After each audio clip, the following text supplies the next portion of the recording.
ಹೇ, ನಿಮಗೆಲ್ಲ ಒಂದು ಕ್ವಶನ್ನು. ನೀವು ಈ ಮಾತು ಮೇಲೆ ಹೃದಯದಿಂದ ವಿಶ್ವಾಸ ಮಾಡ್ತೀರಾ?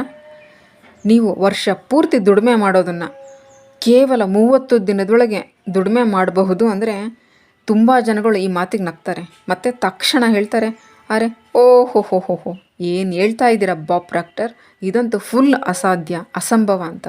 This is impossible. ಆದರೆ ನಿಮಗೆಲ್ಲ ಹೇಳೋಕೆ ಬಯಸ್ತೀನಿ, ಅಸಂಭವ ಯಾರಿಗಂದರೆ ಕ್ಯಾಶುವಲಾಗಿ ಜೀವಿಸ್ತಾ ಇರ್ತಾರೆ. ಅಂದ್ಕೊಂಡಿದ್ದೆಲ್ಲ ಒಂದಲ್ಲ ಒಂದಿನ ಬದಲಾಗೋಗುತ್ತೆ ಅಂತ ಆಶಾ ಭಾವನೆಯಲ್ಲಿ ಕಾಯ್ತಾ ಇರ್ತಾರೆ. ತಾನಾಗ್ತಾನೆ ಏನಾದರೂ ಬದಲಾಗುತ್ತಾ? ನೀವೇ ಹೇಳ್ರಿ. ನನ್ನ ಜೀವನದಲ್ಲಿ ನಿಜವಾದ ಬದಲಾವಣೆ ಯಾವತ್ತು ಆಗೋಕ್ಕೆ ಸ್ಟಾರ್ಟ್ ಆಯಿತು ಅಂದರೆ ಆ ದಿನ ನಾನು ಸತ್ಯನ ತಿಳ್ಕೊಂಡೆ. ನನ್ನ ಬ್ಯಾಂಕ್ ಅಕೌಂಟ್ನ ದುಶ್ಮನ್ ಬೇರೆ ಯಾರೂ ಅಲ್ಲ, ಖುದ್ದಾಗಿ ನನ್ನ ಯೋಚನೆಗಳು, ನನ್ನ ಮೈಂಡ್ಸೆಟ್ ಅಂತ. ಯಾವ ಕ್ಷಣ ಇದನ್ನು ಒಪ್ಕೊಂಡ್ನೋ ಅಷ್ಟೇ ಎಲ್ಲ ಬದಲಾಗ್ಬಿಡ್ತು. ನನ್ನ ಹೆಸರು ಬಾಬ್ ಪ್ರಾಕ್ಟರ್. ಇವತ್ತು ನಿಮ್ಮ ಜೊತೆ ಆ ರಹಸ್ಯನ ಶೇರ್ ಮಾಡ್ಕೊಳ್ತಾ ಇದ್ದೀನಿ. ಹೇಗೆ ನನ್ನ ಇನ್ಕಮ್ಮು 30 ದಿನದೊಳಗೆ ಬಹಳಷ್ಟು ಪಟ್ಟು ಹೆಚ್ಚಿಸ್ಕೋಬಹುದು. ಇಲ್ಲಿ ಯಾವುದೇ ಸುಳ್ಳಿನ ವಾದ ಮಾಡ್ತಾ ಇಲ್ಲ ನಾನು. ಬದಲಾಗಿ ಆ ಸತ್ಯದ ಸಿದ್ಧಾಂತಗಳನ್ನ ಮತ್ತು ಯೂನಿವರ್ಸ್ನ ಲಾನ ಜೊತೆಗೆ ಬಂದಿದ್ದೀನಿ. ಇದೆಲ್ಲ ಕೇವಲ ನನಗಷ್ಟೇ ಅಲ್ಲದಲ್ಲ, ಈ ಪ್ರಪಂಚದಲ್ಲಿರೋ ಲಕ್ಷಾಂತರ ಜನಗಳ ಜೀವನನ ಪೂರ್ತಿ ಬದಲು ಮಾಡಿಬಿಟ್ಟಿದೆ. ನೀವುಗಳು ಪಾಸ್ ಮಾಡಿರಿ, ಥಿಂಕ್ ಮಾಡಿರಿ. ಎಷ್ಟೊಂದು ಜನಗಳು ಇಷ್ಟೊಂದು ಸುಲಭವಾಗಿ ಇನ್ಕಮನ್ನು ಜಾಸ್ತಿ ಮಾಡ್ಕೊಂಡು ನಡೀತಾ ಇರ್ತಾರೆ. ಉಳಿದವರು ಕೇವಲ ಸಂಘರ್ಷದಲ್ಲಿ ಜೀವನ ಮಾಡ್ತಾ ಇರ್ತಾರೆ. ಒಂದು ಹೆಜ್ಜೆ ಕೂಡ ಮುಂದುವರ್ಸೋಕ್ಕಾಗ್ತಾ ಇರಲ್ಲ. ಥಿಂಕ್ ಮಾಡಿದ್ದೀರಾ? ಯಾರು ಹೇಳ್ದಲೇ ಇರೋ ಸತ್ಯನ ಹೇಳ್ತಾ ಇದ್ದೀನಿ. ಅದು ಫಿಸಿಕಲ್ ಆ್ಯಕ್ಷನ್ ಅಂದರೆ ವರ್ಕ್. ಕೆಲಸವು ಸಮೃದ್ಧಿಯ ಬೀಗದ ಕೈ ಆಗೇ ಇಲ್ಲ. ಇದೊಂದು ದೊಡ್ಡ ಸುಳ್ಳು. ಇದೇ ಮಿತ್ತು ಸಣ್ಣದ್ರಿಂದನೂ ಹೇಳ್ಕೊಂಡು ಬಂದಿದ್ದಾರೆ. ಮಕ್ಕಳೇ, ಜಾಸ್ತಿ ಕಷ್ಟಪಡ್ರಿ, ಎಲ್ಲ ನಿಯಮಗಳನ್ನೂ ಫಾಲೋ ಮಾಡಿರಿ, ಹೆಚ್ಚಾಗಿ ಓದ್ರಿ, ಒಂದೊಳ್ಳೆ ನೌಕರಿ ಪಡ್ಕೊಳ್ರಿ. ಬಹುಶಃ ಒಂದಿನ ಸನ್ಮಾನದ ಜೊತೆ ರಿಟೈರ್ಡ್ ಆಗೋಗ್ತೀರಾ. ಆದರೆ ಒಂದು ಕ್ಷಣಕ್ಕೆ ನಿಮ್ಮ ಅಕ್ಕಪಕ್ಕ ನೋಡ್ರಿ, ಎಷ್ಟೊಂದು ಜನ ಇದೇ ದಾರಿಲಿ ಸಂಪೂರ್ಣ, ಅದು ಜೆನ್ಯೂನ್ಲಿ ನಡೀತಾ ಇರ್ತಾರೆ. ಆರ್ಥಿಕವಾಗಿ ಅಂದರೆ ಫೈನಾನ್ಷಿಯಲಿ ಫ್ರೀ ಆಗಿದ್ದಾರಾ? ನಿಜ ಹೇಳ್ರಿ, ಯಾವುದೇ ಒತ್ತಾಯ ಇಲ್ದಲೇ ಹೇಳ್ರಿ. ಯಾರೂ ಇಲ್ಲ ತಾನೇ? ಫ್ರೆಂಡ್ಸ್, ವರ್ಷಾನುಗಟ್ಟಲೆ ನಾನು ಅವರಲ್ಲಿ ಒಬ್ಬನಾಗಿದ್ದೆ. ಸಾಧಾರಣ ಕೆಲಸ ಮಾಡ್ತಾ ಇದ್ದೆ, ಕರೆಕ್ಟು ಟೈಮ್ಗೆ ಹೋಗ್ತಿದ್ದೆ, ಬಾಸ್ ಏನು ಹೇಳ್ತಾರೋ ಅದನ್ನು ಮಾಡ್ತಾ ಇದ್ದೆ, ಎಲ್ಲನೂ ಮಾಡಿದೆ. ಆದರೂ ತಿಂಗಳ ಕೊನೆಯಲ್ಲಿ ಬಿಲ್ ಕಟ್ಟೋಕೆ ಸಾಕಾಗ್ತಾ ಇರಲಿಲ್ಲ. 24ನೇ ವಯಸ್ಸಿನಲ್ಲಿ ವರ್ಷದ ಸಂಬಳ 4 ಲಕ್ಷ ಇತ್ತು. ಆದರೆ ನನ್ನ ಮೇಲೆ ಹೆಚ್ಚು ಕಮ್ಮಿ 6 ಲಕ್ಷ ಸಾಲ ಇತ್ತು. ನನಗೆ ಫ್ಯೂಚರ್ನಲ್ಲಿ ಯಾವುದೇ ಆಶಾಕಿರಣ ಬರ್ತಿರ್ಲಿಲ್ಲ. ಯಾವ ಥರ ಅನುಭವ ಆಗ್ತಿತ್ತಂದರೆ, ಒಂದೇ ಜಾಗದಲ್ಲಿ ನಿಂತಿರೋ ಟ್ರೆಡ್ಮಿಲ್ ಮೇಲೆ ಸುಸ್ತಾಗೋಷ್ಟು ಓಡ್ತಾನೇ ಇದ್ದೀನಿ. ಫುಲ್ಲು ಬೇವರಲ್ಲಿ ನೆಂದೋಗ್ಬಿಟ್ಟಿದ್ದೀನಿ. ಆದರೆ ನಾನೆಲ್ಲೂ ಹೋಗ್ತಾನೇ ಇಲ್ಲ, ತಲುಪ್ತಾನೇ ಇಲ್ಲ. ಎಲ್ಲದಕ್ಕಿಂತ ಕೆಟ್ಟದೇನೆಂದರೆ, ನಾನು ಈ ಥರ ಒಪ್ಕೊಂಡ್ಬಿಟ್ಟಿದ್ದೀನಿ. ಬಹುಶಃ ತಪ್ಪೆಲ್ಲ ನನ್ನಲ್ಲೇ ಇರೋದು ಅಂದ್ಕೊಂಡೆ. ಇನ್ನೂ ಕಷ್ಟಪಡಬೇಕೇನೋ ಅಂತ ನನಗೆ ನಾನೇ ಮೋಟಿವೇಟ್ ಮಾಡಿಕೊಂಡೆ. ನಾನು ನಿದ್ದೆ ಕಡಿಮೆ ಮಾಡಬೇಕು, ಶಿಫ್ಟ್ಗಳನ್ನ ತೊಗೋಬೇಕು ಅಂತ. ಇದರಿಂದ ವಿಷಯಗಳು ಸರಿ ಆಗ್ತಾನೆ ಇರಲಿಲ್ಲ. ಇನ್ನೂ ಕೆಟ್ಟದಾಗೋಯ್ತು. ಇನ್ನೂ ಹೆಚ್ಚು ಸುಸ್ತಾಗಿಬಿಡ್ತಾ ಇದ್ದೆ. ಅಸಹಾಯಕತೆ ಅನುಭವ ಆಗೋಕ್ಕೆ ಶುರುವಾಯಿತು. ಮತ್ತು ಒಂದು ಸಾಧಾರಣ ಸಿಂಪಲ್ ಇನ್ಸಿಡೆಂಟು ನನಗೆಲ್ಲನೂ ಬದಲು ಮಾಡಿಬಿಡ್ತು. ಒಬ್ಬರು ನನಗೆ ಬುಕ್ ಕೊಟ್ಬಿಟ್ಟು ಜೊತೆಯಲ್ಲಿ ಒಂದು ಲೈನ್ ಹೇಳಿದ್ರು, ಈ ಬುಕ್ನಲ್ಲಿ ಇರೋದನ್ನು ನೀನು ಅಳವಡಿಸ್ಕೊಂಡ್ರೆ ಪ್ರತಿಯೊಂದನ್ನು ಪಡ್ಕೋಬೋದು. ನಿನ್ನ ಜೀವನದಲ್ಲಿ ಬಯಸೋದೆಲ್ಲನೂ, ಏನೇನು ಬಯಸ್ತೀಯೋ ಎಲ್ಲನೂ ಪಡ್ಕೋಬೋದು ಅಂತ. ಇದೊಂದು ಲೈನು ನನ್ನ ಮೈಂಡಲ್ಲಿ ಬೇರೂರ್ಬಿಡ್ತು. ಇದು ನಾನು ನನ್ನ ಜೀವನದಲ್ಲಿ ಎಲ್ಲನೂ ಟ್ರೈ ಮಾಡಿದ್ದೆ, ಕೇವಲ ಇದೊಂದನ್ನು ಬಿಟ್ಟು. ನನ್ನ ಯೋಚನೆಯನ್ನು, ನನ್ನ ಮೈಂಡ್ಸೆಟ್ಟನ್ನು ಬದಲು ಮಾಡ್ಕೊಳ್ಳೋದು. ನಾನು ಕೇವಲ ಅಷ್ಟನ್ನೇ ಮಾಡಿದ್ದು. ನಾನು ಸಂಪೂರ್ಣ ಹೃದಯದಿಂದ, ಆತ್ಮದಿಂದ ಆ ಬುಕ್ಕನ್ನು ಮುಗಿಸ್ಬಿಟ್ಟೆ. ಈ ಅನುಭವ ಹೆಂಗಿತ್ತಂದರೆ, ಗಾಢವಾದ ದೀರ್ಘ ನಿದ್ದೆಯಿಂದ ದಿಢೀರಂತ ಎಚ್ಚರವಾದಂಗಿತ್ತು. ಫ್ರೆಂಡ್ಸ್, ನೀವು ವಿಶ್ವಾಸನೇ ಮಾಡಲ್ಲ, 1 ವರ್ಷಕ್ಕಿಂತ ಕಡಿಮೆ ಸಮಯದಲ್ಲೇ ನನ್ನ ಜೀವನ 180 ಡಿಗ್ರಿಗೆ ಬದಲಾಗ್ಬಿಡ್ತು. ಪ್ರತಿ ತಿಂಗಳು $50,000 ಹೆಚ್ಚಿಗೆ ದುಡಿಮೆ ಮಾಡೋಕ್ಕೆ ಸ್ಟಾರ್ಟ್ ಮಾಡಿದೆ. ಒಬ್ಬ ಸಾಧಾರಣ ಗುಮಾಸ್ತ ಕೆಲಸಗಾರ ಒಬ್ಬ ಲಾಯರ್ಗಿಂತ ಹೆಚ್ಚಿಗೆ ಫಿಸಿಕಲ್ ಎಫರ್ಟ್ ಮಾಡ್ತಿರ್ತಾನೆ. ಆದರೂ ಮೈಂಡ್ಸೆಟ್ ಯಾವ ಮನುಷ್ಯನಿಗೆ ದುಡ್ಡು ಜಾಸ್ತಿ ಕೊಡುತ್ತೆ? ಯಾರು ಹೆಚ್ಚಿಗೆ ವ್ಯಾಲ್ಯೂ ಪ್ರದಾನ ಮಾಡ್ತಾರೋ ಅವರಿಗೆ. ಅದು ಮೌಲ್ಯಯುತ ಆಗಿರಬೇಕು. ಬಹುಶಃ ನಿಮಗೆ ಇದು ಬಹಳ ಕಷ್ಟ ಅನ್ನಿಸ್ಬೋದು, ಬಟ್ ಇಟ್ಸ್ ಒಂದು ನಿಯಮ ಆಗಿರುತ್ತೆ. ನೀವು ಯಾವಾಗ ಈ ನಿಯಮನ ಅರ್ಥ ಮಾಡ್ಕೊಳ್ತೀರೋ, ನಿಮ್ಮ ಪ್ರಶ್ನೆ ಇದಾಗಿರೋದೇ ಇಲ್ಲ, ನಾನು ಇನ್ನೂ ಹೆಂಗಪ್ಪ ಕೆಲಸ ಮಾಡಲಿ. ಇದ್ರ ಬದಲು ನಿಮ್ಮ ಪ್ರಶ್ನೆ ಆಗಿರುತ್ತೆ, ನಿನ್ನೂ ವ್ಯಾಲ್ಯೂಯಬಲ್ ಪರ್ಸನನ್ನು ಮಾಡ್ಕೊಳ್ಳೋದು ಹೇಗೆ ಅಂತ. ಇಂಟರ್ನ್ಯಾಷನಲ್ ಲೇಬರ್ ಆರ್ಗನೈಸೇಷನ್ನ ಬಹುದೊಡ್ಡ ಐ ಓಪನಿಂಗ್ ರಿಪೋರ್ಟ್ ಇದೆ. 70% ಜನಗಳು ತಮ್ಮ ಕೆಲಸದಲ್ಲಿ ಎಮೋಷ್ನಲ್ಲಿ ಒಂದಾಗಿರೋದೇ ಇಲ್ಲ. ಅವರಿಗೆ ಅವ್ರ ಕೆಲಸದ ಮೇಲೆ ಪ್ರೀತಿನೇ ಇರಲ್ಲ. 70% ಜನಗಳಿಗೆ. ಯೋಚನೆ ಮಾಡಿರಿ, ಪ್ರೀತಿನೇ ಇರಲ್ಲ ತಮ್ಮ ಕೆಲಸದಲ್ಲಿ. ಇದರ ಅರ್ಥ ಏನಂದರೆ, ತುಂಬ ಜನ ಜಸ್ಟ್ ಬದುಕ್ತಾ ಇದ್ದಾರೆ ಅಷ್ಟೇ.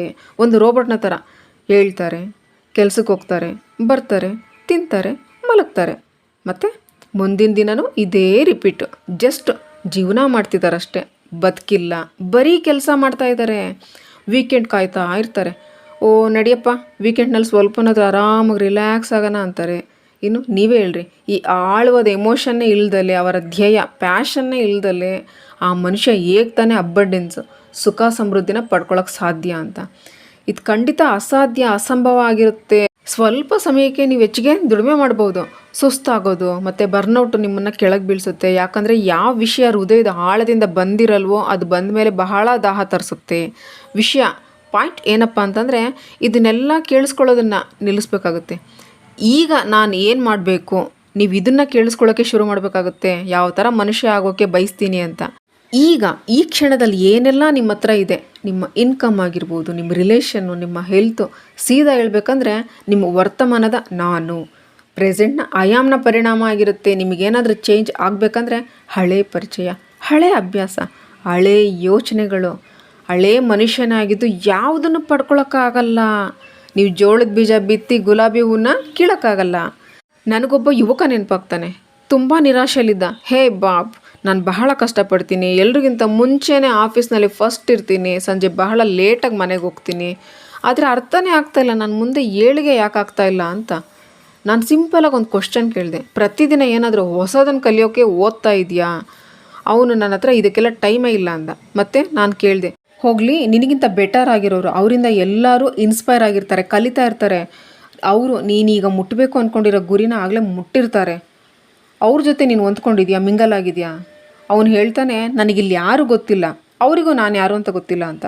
ನಾನು ಹೇಳಿದೆ, ಸರಿ ಹಾಗಾದರೆ ನೀನು ಚಮಚದಿಂದ ಚಿನ್ನದ ಗುಡ್ಡ ಖಜಾನೆನ ಬೊಗಿಯಕ್ಕೆ ಹೋಗ್ತಾ ಇದೆಯಾ, ಇನ್ನೂ ಮತ್ತೆ ಕಂಪ್ಲೇಂಟ್ ಬೇರೆ ಮಾಡ್ತಾ ಇದೆಯಾ ಚಿನ್ನ ಸಿಗ್ತಾನೆ ಇಲ್ಲ ಅಂತ.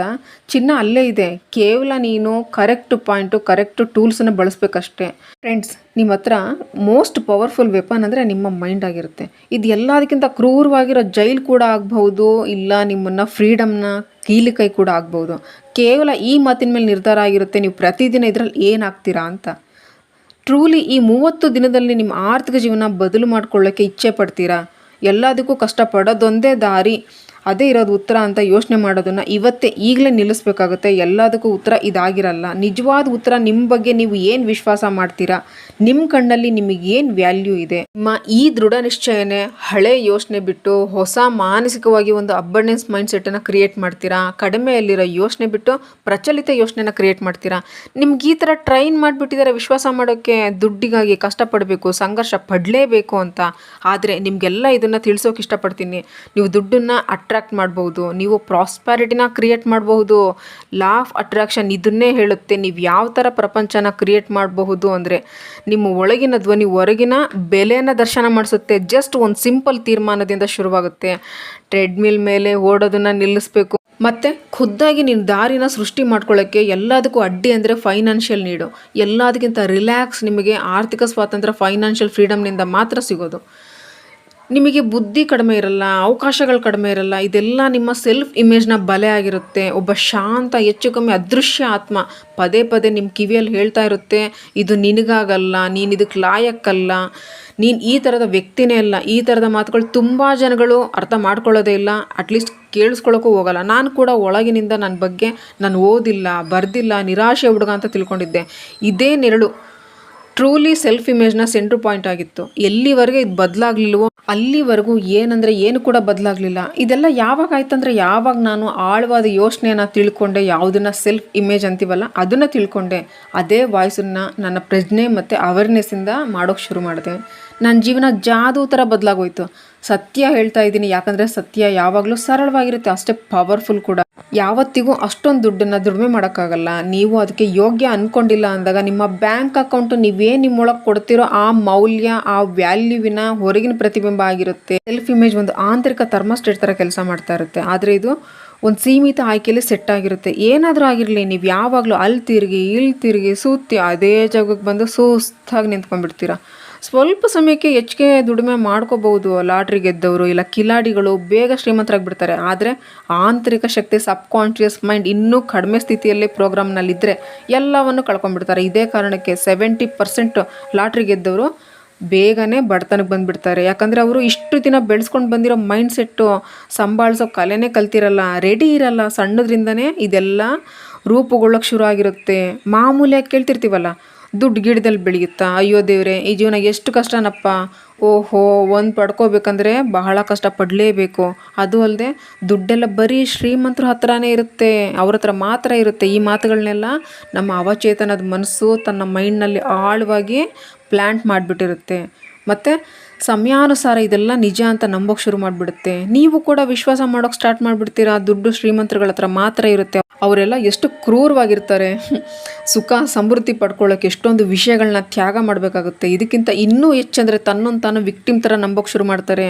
ನಾನು ಹಿಂಗಾಗಿರೋದು ಈ ಸರ್ಕಾರದಿಂದನೇ, ಈ ಸಮಾಜದಿಂದನೇ, ಈ ಪರಿವಾರದಿಂದನೇ ಅಂತ ನಂಬಿ ಕಂಪ್ಲೇಂಟ್ ಮಾಡ್ತಾ ಇರ್ತಾರೆ. ಆದರೆ ಯಾವಾಗ ಇದೆಲ್ಲ ಬದಲಾಗೋಕ್ಕೆ ಸಾಧ್ಯ ಅಂದರೆ ಖುದ್ದಾಗಿ ನಿಮ್ಮ ಜೀವನದ ಲೇಖಕರು. You are writer of your own story. ನೀವು ನಿಮ್ಮ ಸೆಲ್ಫ್ ಇಮೇಜ್ನ ಬದಲಾಯಿಸ್ಬೋದು. ಯಾವಾಗ ನೀವು ಚೇಂಜ್ ಆಗ್ತಿರೋ ಆಗ ನಿಮ್ಮ ಎನರ್ಜಿ, ನಿಮ್ಮ ವ್ಯವಹಾರ, ನಿಮ್ಮ ನಿರ್ಣಯ ಬದಲಾಗುತ್ತೆ. ಒಳಗಿಂದ ಹೊರಗೆ ಬದಲಾಗ್ತೀರಾ. ಹೊರಗಿನ ಪ್ರಪಂಚಕ್ಕೆ ಉತ್ತರ ಕೊಡೋದು ಬಿಟ್ಟರೆ ಬೇರೆ ಆಪ್ಷನ್ ಇರೋದೇ ಇಲ್ಲ. ಬಹಳ ಕಡಿಮೆ ಜನಗಳು ಮಾಡೋ ಅಂಥ ಕೆಲಸ ಏನಂದರೆ ನಿಮ್ಮೊಳಗೆ ಸಂಪೂರ್ಣ ಪ್ರಾಮಾಣಿಕವಾಗಿ ನೋಡ್ಕೋಬೇಕು, ಕೇಳ್ಕೋಬೇಕು, ನಿಜವಾಗ್ಲೂ ನಾನು ಯಾರು. ಯಾಕಂದರೆ ಇದ್ರ ಉತ್ತರನೇ ನಿಮ್ಮ ಸುತ್ತಮುತ್ತಲಿನ ಎಲ್ಲದಕ್ಕೂ ಆಕಾರ ನೀಡುತ್ತೆ. ನಿಮ್ಮ ಲೆವೆಲ್ಗೆ ಇನ್ಕಮ್ಮು, ನಿಮಗೆ ಸಿಗಬೇಕಾಗಿರೋ ಆಪರ್ಚುನಿಟೀಸು ಎಲ್ಲನೂ ಅಟ್ರಾಕ್ಟ್ ಮಾಡ್ತೀರಾ. ಎಲ್ಲನೂ ನಿಮ್ಮ ಒಳಗಿನಿಂದನೇ ಬರುತ್ತೆ. ಗುಡ್ ನ್ಯೂಸ್ ಏನಪ್ಪ ಅಂದರೆ ನೀವು ಹಾಕ್ಕೊಂಡಿರೋ ಸೀಮಾ ರೇಖೆನ ಸರಿಯಾದ ಸಶಕ್ತ ಶಕ್ತಿಶಾಲಿಯಾಗಿ ಮಾಡ್ಕೋಬಹುದು. ಫಸ್ಟು ಖುದ್ದಾಗಿ ನಾನೇ ಎಂಥ ಮನುಷ್ಯ ಅಂತ ತಿಳ್ಕೊಂಡಿದ್ದೆ ಅಂದರೆ ತಿಂಗಳು ಕೊನೆಗೆ ಸ್ವಲ್ಪ ದುಡ್ಡು ಉಳಿದಿದ್ರೆ ನನಗೆ ನಾನು ಲಕ್ಕಿ ಅಂತ ಅಂದ್ಕೊಳ್ತಿದ್ದೆ. ಈಗ ನಾನು ಯಾವ ಥರ ವ್ಯಕ್ತಿ ಅಂದರೆ ನನಗೆ ನಾನು ವ್ಯಾಲ್ಯೂ ಕೊಡ್ಕೊಳ್ತೀನಿ, ಜನಗಳಿಗೆ ವ್ಯಾಲ್ಯೂ ಕೊಡ್ತೀನಿ, ಯೋಗದಾನ ಮಾಡ್ತೀನಿ, ಮತ್ತು ಒಳ್ಳೆಯ ರೀತಿಯ ಪ್ರಾಸ್ಪೆರಿಟಿನ ಅಟ್ರಾಕ್ಟ್ ಮಾಡ್ಕೊಳ್ತಿದ್ದೀನಿ. ವೆಯ್ಟ್, ಈ ಬದಲಾವಣೆ ಸ್ವಲ್ಪ ದಿನಗಳಲ್ಲಿ ಮಾತ್ರ ಆಗಿಲ್ಲ, ಅದೇ ಒಂದು ನಿರ್ಧಾರದಿಂದ ಸ್ಟಾರ್ಟ್ ಆಯಿತು. ಖುದ್ದಾಗಿ ಆ ಸಂಕುಚಿತ ಸೆಲ್ಫ್ ಇಮೇಜನ್ನು ಸ್ಟಾಪ್ ಮಾಡೋ ನಿರ್ಣಯ ಮಾಡಿದೆ. ನಿಮಗೆ ನಿಮ್ಮ ಜೀವನದ ಕಲ್ಪನೆ ಅಂತಂದರೆ ವಿಜುವಲೈಸೇಷನ್ ಮಾಡ್ಕೊಳ್ಳೋದನ್ನು ಸ್ಟಾರ್ಟ್ ಮಾಡಬೇಕಾಗುತ್ತೆ. ನಿಮಗೆ ಬೇಕಾಗಿರೋದನ್ನೆಲ್ಲನೂ ಎಲ್ಲೋ ದೂರದಲ್ಲಿರೋ ಆಗಲ್ಲ, ಅದ್ರ ಬದಲು ವಾಸ್ತವದಲ್ಲಿ ನೋಡ್ರಿ. ನಿಮ್ಮ ಕಣ್ಣುಗಳನ್ನ ಮುಚ್ಚಿ ಆ ಸ್ವಾತಂತ್ರ್ಯ, ಆ ರಿಲ್ಯಾಕ್ಸೇಷನ್ನು, ಸಹಜವಾಗಿ ಜೀವಿಸ್ತಾ ಇರೋದನ್ನು ನೋಡ್ರಿ, ಅನುಭವಿಸ್ರಿ. ದುಡ್ಡಿಂದು ಕಿಂಚಿತ್ತೂ ತೊಂದರೆ ಇಲ್ದಲೇ ಇರೋದು, ಸಮೃದ್ಧಿಯಿಂದ ಸುಖ ಸಂತೋಷದಿಂದ ಬೆಳಗ್ಗೆ ಹೇಳ್ತಾ ಇರೋದನ್ನು ಅನುಭವಿಸ್ರಿ. ನೀವೇ ನಿಮ್ಮ ಸಮಯದ ಮಾಲೀಕರಾದರೆ ಹೆಂಗಿರುತ್ತೆ, ನಿಮ್ಮ ಪರಿವಾರದ್ದು ಬೆಟರ್ ಉತ್ತಮ ಪೋಷಣೆ ಮಾಡ್ತಾ ಇರೋದು ಹೆಂಗಿರುತ್ತೆ, ಜನಗಳ ಜೀವನದಲ್ಲಿ ಪಾಸಿಟಿವ್ ಪ್ರಭಾವ ಬೀರೋದು ಹೆಂಗಿರುತ್ತೆ, ಇದೆಲ್ಲ ಕಲ್ಪನೆ ಅಲ್ಲ, ನಿಜವಾಗ್ಲೂ ಒಂದು ತೀರ್ಮಾನ ಆಗಿರುತ್ತೆ. ಈ ಭೌತಿಕ ಪ್ರಪಂಚದಲ್ಲಿ ಏನಿದೆ ಅದೆಲ್ಲ 2 ಬಾರಿ ಮಾಡಲಾಗಿರುತ್ತೆ. First ಮೈಂಡಲ್ಲಾಗಿರುತ್ತೆ, second ಪದಾರ್ಥದಲ್ಲಾಗಿರುತ್ತೆ. ಆದರೆ ರಿಯಾಲಿಟಿಲಿ ನೀವು ಥಿಂಕ್ ಮಾಡ್ತಾ ಇದ್ದೀರಾ, ನಾನು ಯಾವಾಗಲೂ ಆ ಥರ ಇರಲಿಲ್ಲ, ನನ್ನೊಳಗೆ ಯಾವತ್ತಿಗೂ ಇಷ್ಟೊಂದು ಕಾನ್ಫಿಡೆಂಟ್ ಇರಲಿಲ್ಲ. ಹಂಗಿದ್ದಾಗ ನೀವು ಇದನ್ನು ತಿಳ್ಕೊಳ್ರಿ, ಮೊದಲೇ ಈಗಿರೋ ಅವಶ್ಯಕತೆ ಏನಿರಲಿಲ್ಲ. ನೀವು ಈಗ ಈ ಕ್ಷಣ ನಿಮಗೆ ಬೇಕಾಗಿರೋ ಹಾಗೆ ನ್ಯೂ ವರ್ಷನ್ಗೆ ಇರೋ ತೀರ್ಮಾನ ಮಾಡ್ಕೋಬೋದು. ಏನು ನಿಮ್ಮ ಹಳೆಯ ಸೆಲ್ಫ್ ಒಳಗಡೆ ರೆಡಿ ಮಾಡಿದ್ದೀರಲ್ಲ, ಅದನ್ನು ಈ ಕ್ಷಣ ತೀರ್ಮಾನ ತಗೊಳ್ತಿರೋ ಪವರ್ಫುಲ್ ಸೆಲ್ಫು ಹಳೆ ಸಂಕುಚಿತ ಆಗಿತ್ತಲ್ಲ, ಅದಕ್ಕಿಂತ ಶಕ್ತಿಶಾಲಿ ಆಗಿದೆ. ಪ್ರತಿದಿನ ನಿಮಗೆ ನೀವು ಹೇಳ್ಕೊಳ್ರಿ, ನಾನು ಸಮೃದ್ಧಿ ಆಗಿದ್ದೀನಿ, ನಾನು ಪ್ರಚಲಿತ ಆಗಿದ್ದೀನಿ, ನಾನು ಅಬ್ಬಂಡೆನ್ಸ್ನ ಮ್ಯಾಗ್ನೆಟ್ ಆಗಿದ್ದೀನಿ, ನಾನು ಎಲ್ಲನೂ ಪ್ರತಿಯೊಂದು ಶಕ್ತಿಶಾಲಿ ಆಗಿರೋದನ್ನು ನಾನು ಬಯಸಿದ್ದೆಲ್ಲನೂ ಪಡ್ಕೊಳ್ಳೋಕ್ಕೆ ಹಕ್ಕುದಾರರು ಅಂತ ದೃಢವಾಗಿ ಹೇಳ್ರಿ. ಇದು ಬಹಳ ಕಡಿಮೆ ಬೆಲೆಯ ಸೆಲ್ಫ್ ಅಲ್ಲ, ಇದು ಮಾನಸಿಕವಾಗಿ 2ನೇ ಬಾರಿ ರೂಪುಗೊಳಿಸಿರೋ ವರ್ಷನ್ನು ನ್ಯೂ ಪವರ್ಫುಲ್ ಸೆಲ್ಫ್ ಆಗಿರುತ್ತೆ. ನೀವು ಕನ್ನಡಿಯಲ್ಲಿ ಸೀಮಿತದಲ್ಲಿರೋ ವ್ಯಕ್ತಿಯಾಗಿರೋದನ್ನು ನೋಡೋದನ್ನು ಇವತ್ತೇ ಸ್ಟಾಪ್ ಮಾಡಿರಿ. ಸಂಭಾವನೆಯಿಂದ ತುಂಬಿರೋ ಪವರ್ಫುಲ್ ವ್ಯಕ್ತಿಯಾಗಿರೋದನ್ನು ನೋಡೋಕ್ಕೆ ಸ್ಟಾರ್ಟ್ ಮಾಡಿರಿ. ಪ್ರತಿಯೊಂದಕ್ಕೂ ಧನ್ಯವಾದ ತಿಳಿಸ್ರಿ. ನಿಮ್ಮ ಹತ್ರ ಆಲ್ರೆಡಿ ಇರೋದಕ್ಕೆ ಏನಪ್ಪ ಇದೆ ಅಂತೀರಾ, ಉಸಿರಾಡ್ತಾ ಇರೋದಕ್ಕೆ ಥ್ಯಾಂಕ್ಸ್ ಹೇಳ್ರಿ, ಬಟ್ಟೆ ಹಾಕ್ಕೊಂಡಿರೋದಕ್ಕೆ ಥ್ಯಾಂಕ್ಸ್ ಹೇಳ್ರಿ, ಕಣ್ಣಲ್ಲಿ ನೋಡ್ತಾ ಇರೋದಕ್ಕೆ ಥ್ಯಾಂಕ್ಸ್ ಹೇಳ್ರಿ, ಕಿವಿಲಿ ಕೇಳಿಸ್ಕೊಳ್ತಿರೋದಕ್ಕೆ ಥ್ಯಾಂಕ್ಸ್ ಹೇಳ್ರಿ. ಗ್ರ್ಯಾಟಿಟ್ಯೂಡ್ ಪ್ರಾಕ್ಟೀಸ್ ಮಾಡಿರಿ. ನಿಮ್ಮ ವೈಬ್ರೇಷನನ್ನು ಜಾಸ್ತಿ ಮಾಡುತ್ತೆ. ಅಂದರೆ ನೆಕ್ಸ್ಟ್ ಲೆವೆಲ್ ಇನ್ನೊಬ್ಬರು ನಿಮ್ಮ ಬಗ್ಗೆ ಕೊಡೋ ಹಾಗೆ ಹೀಗೆ ಅಂತಾರಲ್ಲ, ಆ ತೀರ್ಮಾನ ಆಗಿರೋದಿಲ್ಲ. ಖುದ್ದಾಗಿ ತನ್ನ ಮೇಲೆ ವಿಶ್ವಾಸ ಇಡಿ. ನೀವೇನಾದರೂ ಈ ವಿಶ್ವಾಸನ ಬದಲು ಮಾಡಿದ್ರೆ ಖಂಡಿತವಾಗ್ಲೂ ಎಲ್ಲನೂ ಬದಲು ಮಾಡೋಕ್ಕೆ ಸಾಧ್ಯ. ಇದು ನೀವೇನು ದುಡಿಮೆ ಮಾಡ್ತೀರಾ ಅನ್ನೋದ್ರ ಮೇಲೆ ಡಿಪೆಂಡ್ ಆಗಿರಲ್ಲ. ನೀವು ದುಡ್ಡಿನ ನಿಯಮನ, ಅಬ್ಬಂಡೆನ್ಸ್ ನಿಯಮನ ಆಳವಾಗಿ ತಿಳ್ಕೊಂಡಿರೋ ಬಗ್ಗೆ ಆಗಿರುತ್ತೆ. ಈ ಸ್ವೀಕಾರದ ಮಾತು ಎಲ್ಲದಕ್ಕಿಂತ ಡಿಫಿಕಲ್ಟ್ ಟ್ರೂತಲ್ಲಿ ಒಂದಾಗಿರುತ್ತೆ. ಇಂಪಾರ್ಟೆಂಟ್ ಅಂದರೆ ನಿಮ್ಮ ಜೀವನ ಪೂರ್ತಿ ಕೇಳ್ತಿರ್ತೀರಾ, ಕಷ್ಟಪಡೋದೊಂದೇ ಸಕ್ಸಸ್ನ ಕೀಲಿಕೆ ಅಂತ. ಆದರೆ ಅಂಥ ಜನಗಳನ್ನ ಎಲ್ಲಾದರೂ ನೋಡಿದ್ದೀರಾ? ಯಾರಾದರೂ ಇದ್ದರೆ ಕಮೆಂಟ್ನಲ್ಲಿ ತಿಳಿಸ್ರಿ, ನಿಜವಾಗ್ಲೂ ಕಷ್ಟಪಡೋದೊಂದೇ ಸಕ್ಸಸ್ನ ಕೀಲಿಕೆ ಅಂತ. ವಿಡಿಯೋ ಇಷ್ಟ ಆದರೆ ಲೈಕ್ ಮಾಡಿರಿ. ಥ್ಯಾಂಕ್ ಯು ಯೂನಿವರ್ಸ್ ಅಂತ ಬರೀರಿ. Thank you so much. Thank you all. Think about it.